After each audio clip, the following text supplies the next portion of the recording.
প্রথমে কি আছে, যখন সিপি অর্থাৎ কস্ট প্রাইস যখন কিনছে তখন কি করছে, 15টি আপেল কিনছে, 15টা কমোডিটি 12 টাকা দিয়ে কিনছে। আবার সেলিং প্রাইস বিক্রি করার সময় কি করছে, 12টা কমোডিটি অর্থাৎ 12টা আপেল 15 টাকা বিক্রি করছে।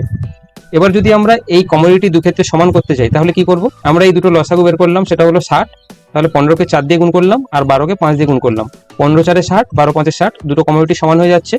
আর যেহেতু এগুলো রেশিও আকারে আছে, 15কে 4 দিয়ে গুণ করেছি মানে 12কেও 4 দিয়ে গুণ করতে হবে, আর 12কে 5 দিয়ে গুণ করেছি মানে 15কেও 5 দিয়ে গুণ করতে। তাহলে প্রাইসটা কত পেলাম, সিপিটা কত পেলাম, সিপি পেলাম হচ্ছে 48, আর এসপি পেলাম কত, সেলিং প্রাইস পেলাম 75। যেহেতু কমোডিটি ইকুয়াল হয়ে গেছে, আমরা এবারে এই প্রাইসের কম্পারিজন করে এখান থেকে প্রফিট বা লস সেটা ক্যালকুলেট করতে পারি।